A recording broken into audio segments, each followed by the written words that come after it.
morning, everybody, and welcome back to another episode of This Week in Magic Online Finance. My name is Chaz Andres, and as always, let's get started with the news.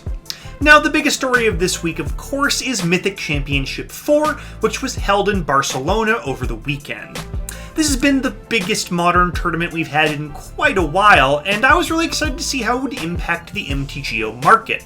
After all, MTGO is basically all modern all the time these days. Now, of course, the big headline out of Barcelona is that the rumors of Hogaak's demise have been greatly exaggerated. I told you last week when Hogaak staples bottomed out after the ban and were starting to rebound a bit that, look, okay, the deck may no longer be Modern's best deck or even in Modern's top tier, but it's not dead. Turns out I was wrong. Not about Hogaak not being dead, of course, but about it not being the best deck in Modern, because Hogaak is still the best deck in Modern. The Bridge from Below banning didn't slow it down at all, and a full 20% of attendees at the Mythic Championship brought Hogaak to day one. Those kinds of numbers, they don't happen for a Modern event. This is more or less unprecedented. So to me, the only real question right now is whether Hogaak itself is going to be banned in Modern. And my guess is a pretty emphatic yes. Look, WotC tried to ban an enabler already in Bridge from Below. Didn't really do anything. Hogaak is still great. They can ban an enabler again for the second time, but they run the risk of ending up right back where they started from yet again. I don't think they're going to do that. Hogaak itself is clearly the problem. I mean, Leyline of the Void was the most played card in Barcelona, and Hogaak still had the best day 2 conversion rate of any of the major Modern decks. It is a problem. It is going to be banned. And that means that you should be selling your Hogaak staples, whether you still have them from before the Bridge banning, or you rebought them last week based on my advice. Sell them now. This card is not going to survive. Let's move on to gaining ground, where in Standard it was in fact Leyline of the Void, gaining about 3 tickets from 9 up to 12.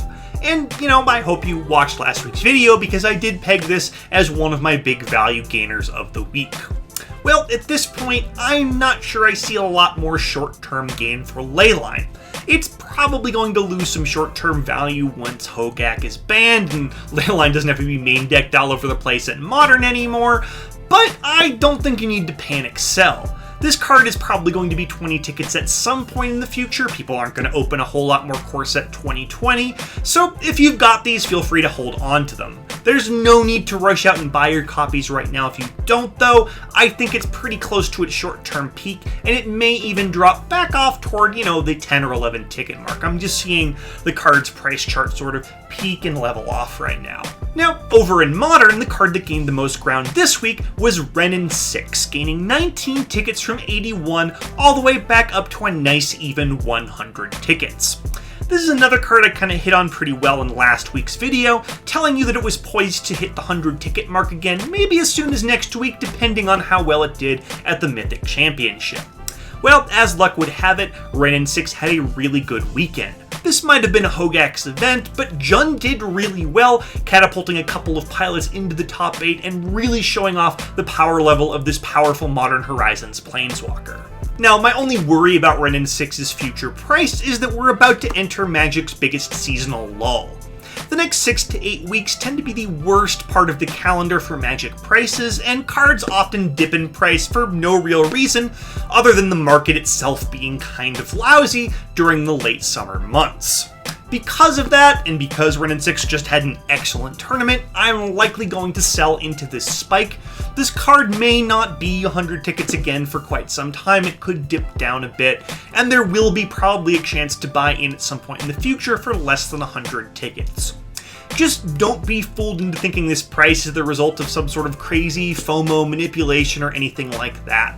Ren and Six has been the best-selling card on Magic Online for 5 straight weeks. The demand here is legit, and as the Mythic Championship proved, the card is legit as well. Let's move on now to our biggest loser, where in Standard it was Sorin Imperious Bloodlord, dropping about 3 tickets from 18 down to 15.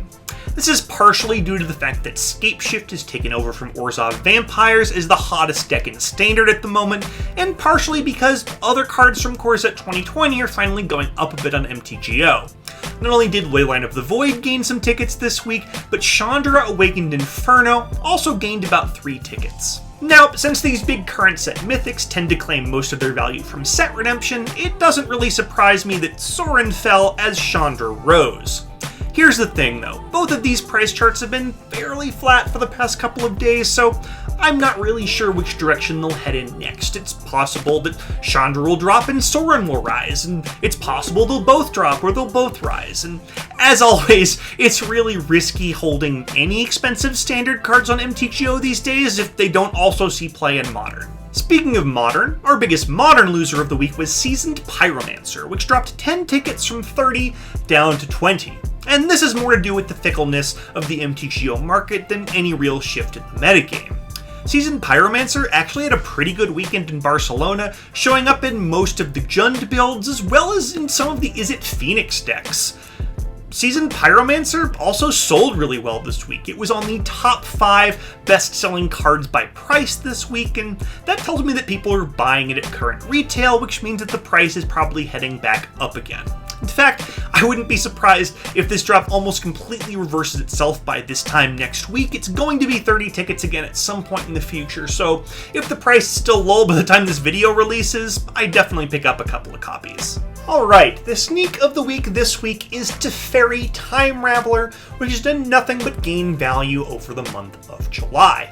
Started the month around 12 or 14 tickets, up to 22 now and continuing to steadily rise. Now, as with any standard card, there's risk with Teferi. Set redemption for War of the Spark is going to end at some point between mid-September and late October, depending on the supply, and that could throw Teferi's price into chaos. That said, Little Teferi has proven itself in Modern over and over again. It is now a clear staple in that format, and that's the kind of profile I really like for cards going forward. I would not be surprised if this card ends up at 30 tickets at some point, and I'm buying these at 22, especially if I don't already have a playset in my collection.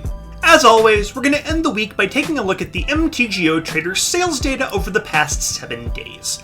And this gives us a great idea about which cards are selling the best right now, regardless of price increases or decreases. Looking at overall sales by volume, it's deja vu all over again. Leyline of the Void sold absurdly well for the 3rd straight week as folks realized, oops, we still need a weapon in the fight against Hogaak, and Leyline of the Void is the best we've got.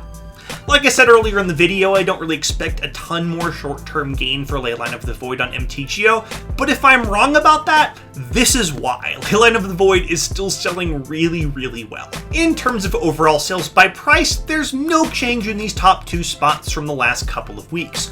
Ren and Six, followed by Force of Negation, are still the number 1 and 2 cards by a pretty wide margin, and there's not a lot more I can say about either of those right now.